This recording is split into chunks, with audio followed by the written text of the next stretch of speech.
all if y'all want to though. Known as the Queen of Relationship Marketing, Jessika Phillips is the founder of the award-winning Now Marketing Group.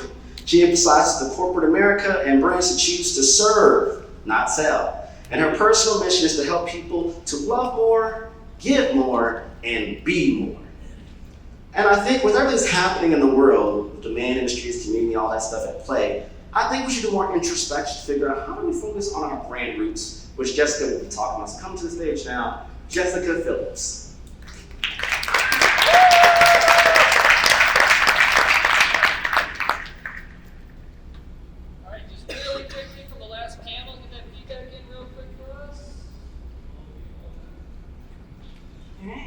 Thank you for that nice introduction, Troy. You're doing a great job. Now, I do believe relationships will always be more powerful than marketing, and hopefully today I'll be able to prove that to you as soon as we get the slides up. So, I'll do a pose for a photo op then. All right, there we go. Relationships are more powerful than marketing, and my personal mission is to inspire people to love more, give more, and be more in their business through giving people opportunities like Troy, but really to make a human-to-human connection, or like John said, humans love humans, right? We do. But how do we do this when we're trying to grow our business, when 90% of the buying decisions all start online? It starts with a search. Think of the last thing that you purchased. What did you do? Did you do a Google search for it first? Or did you just call somebody up and ask to buy their service? 60% of the sales cycle is over before somebody makes a decision. They're trying to look and compare one option to another and decide who they want to choose to work with. But this is a challenging thing for a marketer, because who do customers trust less than a used car salesman and their ex? We have some options here. Presidents, politicians, life coach who's been unemployed for 5 years, Uber driver with duct tape seats. Who do you think?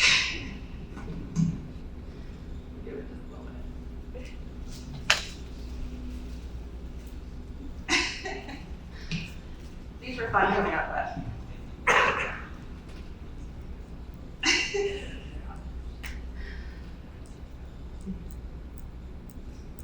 It's actually marketers that is the correct answer. People trust marketers the least. We don't trust marketing messages. But what do we trust? So when our customers are on a journey, when they're starting online, they're on a journey, they're looking for who to choose, what options to choose, what web design company to choose to work with. They're looking for reviews. They're trusting what people are saying about others online based upon reviews and what they're getting a sense of how a company is caring for their customers. 88%, in fact, will trust reviews written by others. Like if we think about it, the last time you bought something on Amazon, did you really know the people that were leaving the reviews? Probably not, but we were trusting it. Jeremy was just talking about looking for credibility on a website to see if that company was legit or not. What's their credibility? They're trusting what people are saying about others based upon how you're showing up online and what other people are saying about you. So I truly think we can out-care our competition. And CARE is an acronym that we'll break down today. But it's not about what we do, it's about how we do it that makes the difference. How are we showing up to truly out-care the competition? How are we getting people to talk about us in a positive light? How are we making people feel when we enter the room? How are we making them feel when we work with them? Because I believe the sales cycle is dead. The sales cycle used to say, hey, we can market ourselves out there, we'll bring in some marketing qualified leads, they'll turn to sales qualified leads, and then hopefully a customer. But we just said that 80 or 90% of the sales cycle is starting online, and people are trusting these reviews, which means who's going to be leaving the reviews? It's somebody that's already worked with us, somebody that's already had an experience with our company. So now it's a flywheel effect, and we can try to be more of a magnet versus a bullhorn with our marketing to draw our customers in to us. It's about turning our followers on our page to true fans. So on social media, when we're marketing ourselves out there, instead of just trying to get more followers, we're really trying to get people to talk about us and to build a relationship with us and turn them into truly raging fans. It's about turning our clients into our biggest advocates. I was having some conversations last night and we were talking about how are they growing their business. And she said, I think it was Precious that was in here. She talked about just growing from word of mouth business, and then that's how she's grown her business to now work with some really large companies. It's about turning our team members into our biggest evangelists for us. Because your team members are the ones that are working with clients on the other end of the screen or the other end of a sales cycle. And it's about turning our community into collaborators. Like Brian, he's been to my conference, and now I'm coming to his. We've collaborated together on podcasts. Troy is same thing. Jim, Fuse back there, the same thing. It's about collaborating with others to get your name out there. I as well. But caring for our customers is the key. So let's break down what is CARE. CARE is an acronym that talks about capturing attention first, articulating our message with clarity and conviction. And by the way, I'm going to give you a workbook at the end that you can use and break down this process for yourself. But relationships for repeat referral business, and E is all about exceptional experiences. So I'll tell you a short story. How did Troy get to speak in Lima? It first started with me going to an event called Social Media Marketing World. Has anybody been there? By the way? How intimidating is it to walk into a sea of people? Whether you're a person that's going by yourself or even a team, it is super intimidating. I actually went by myself, and their very first year, there was like 10,000 people, their very first year there at Social Media Marketing World. And instead of just going up to everybody and trying to make connections and say, hey, my name's Jessica, I own Now Marketing Group, I want to connect with you, and let's connect on LinkedIn. Instead of doing that, I went around and I started asking people questions like, what's your next goal you're working on? What's your superpower? What's your kryptonite? How many of you did I ask that to last night? Yeah, several of you. And they were like, whoa, it takes them off guard for a minute, right? And then it gets you to remember that person. You remember them. So think about that when you're talking with other people here today. Ask them about them. Get them talking about themselves.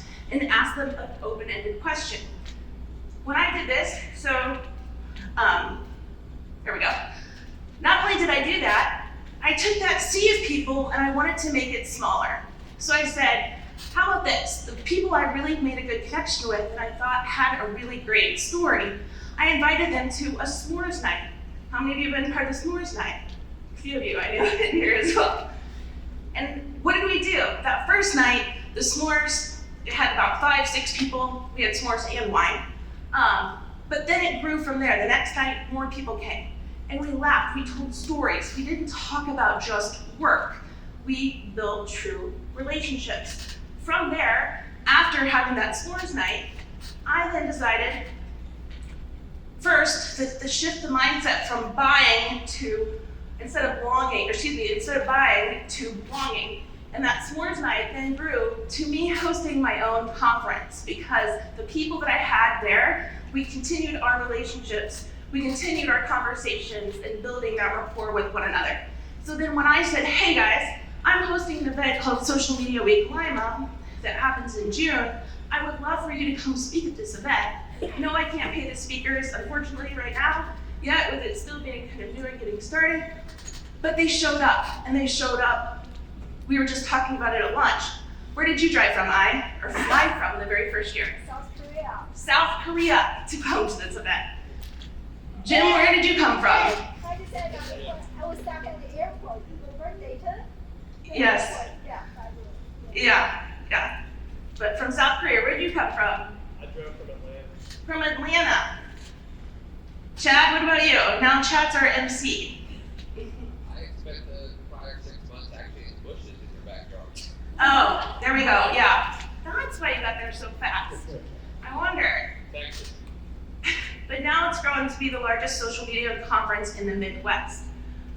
But it was all started by building relationships. It also had something to do with the speakers all about customized bobbleheads of themselves, which, talking about PR, right?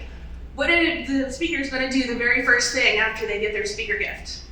They're gonna take a photo of it, they're gonna post it online, and people are like, that's cool, where did that speaker get that speaker gift? Oh, this conference? I wanna speak at this conference. I literally think some of the people offer to speak just to get the bobblehead. And they've been back though year after year.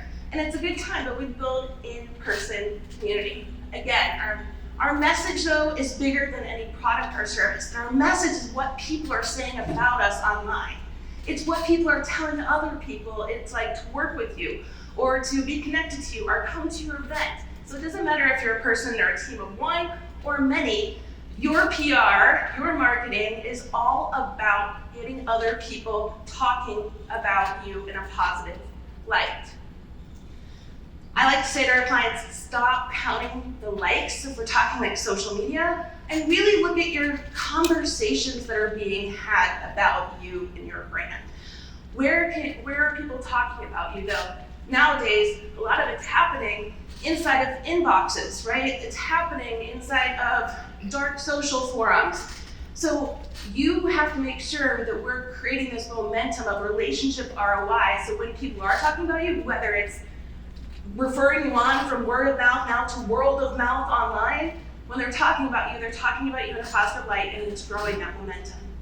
So let's break down, how can we outcare the competition? How can we set ourselves apart from the AI that is already doing so many jobs faster and better than many jobs today? Is we can outcare our competition, which starting with the capturing attention, knowing our audience. I love that story, Jeremy, that you shared about your audience wasn't that teacher, it was the students in there, right? Knowing your audience, knowing who you're trying to connect with. You should also know your own brand tone, like how do you want to make people feel? I do want to be known as the relationship marketing gal. I do want to be known for that person that's going to personalize things and show up and leave people off better than when I found them. Knowing your brand tone, your brand manifesto, again, I'm going to give you a workbook at the end. How many of you have a brand manifesto today? How many of you ever heard of a brand manifesto? Good, that's usually better. I mean, we've all probably heard of one, even if you don't know it, like apples. Like, here's the crazy ones, the misfits, the troublemakers, the round pegs and the square holes, the ones who see things differently. They're not fond of rules, they have no respect for the status quo. You can quote them, disagree with them, or glorify them. The one thing you can't do is ignore them, because they change things and they push the human race forward. So yeah, I am a nerd and Apple fangirl that's memorized their brand manifesto, but one thing you don't hear in their manifesto is anything about computers or technology. They talk about the people that they're serving. It leaves you feeling something when you hear their brand manifesto. So having a brand manifesto means starting from the inside out. It's also about your culture. We heard a lot about that from Mary Catherine earlier today, about the culture that you're creating. That's what makes people feel psychologically safe to innovate, is if you start from the inside out, placing that magnet for your marketing by how you're going to treat people, that's starting with who you want to serve, who you want working with you, who you want to be, and how you want to make people feel. So writing these things out, and not just having it sitting there, but actually living it and doing it each and every day. Because people are talking on social in now more and more private channels. So if we want people talking about us in a positive light, we have to make them feel something. We also know that our message is bigger than any product or service. So articulating our message with clarity, conviction, and consistency is really going to help us articulate it in a way that others will share it out.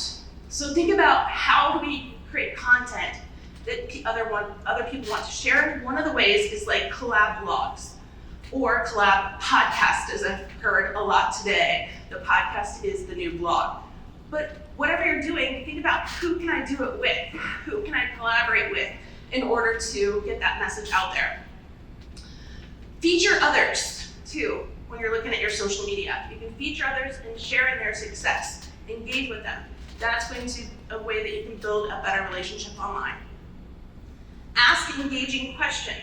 So if we're looking at our social media and asking and getting engaging questions, I told you I'm a fan of acronyms. The POST formula is a great way to think about how I'm showing up online. Is it engaging? So before you post anything, think about, is it personalized? Is it open-ended? So is it leaving people with an opportunity to respond back? Does it have your own style to it? Like instead of the stock images, like using your own, right, photos, making it fun, tying it back to your brand. And is it timely? So meaning like, is it relevant to what's happening today that people want to talk about and participate in?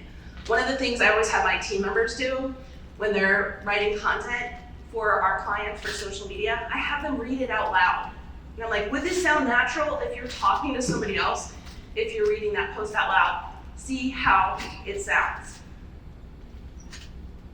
Relationships will always be more powerful than marketing.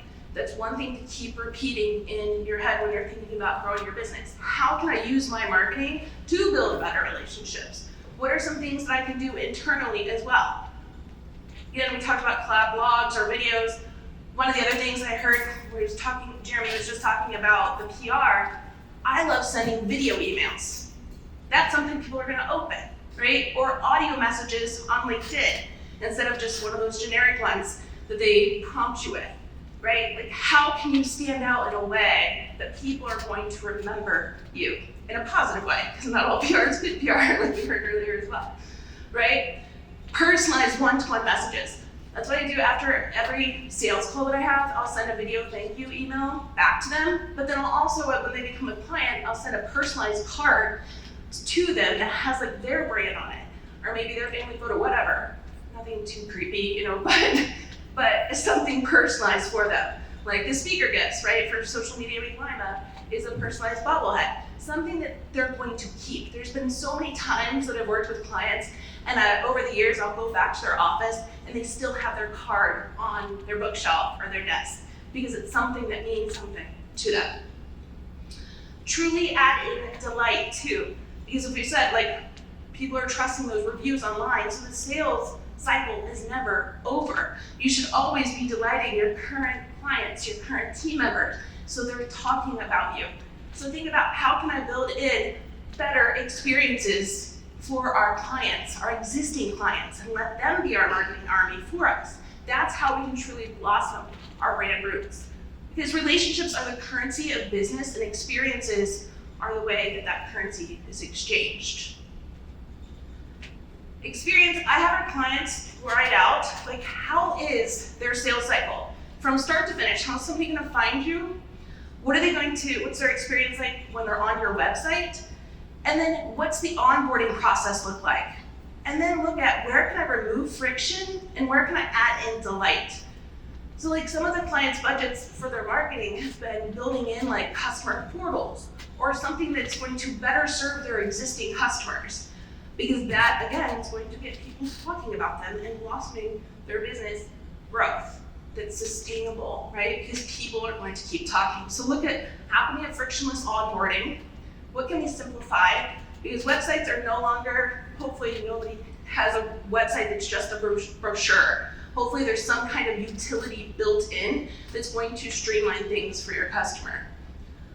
Look at how do I follow up and constantly check in with our current clients today to make sure that we're still doing a good job, or what kinds of things could we be doing better? That's my favorite question. Like, what can we do better to serve you even more?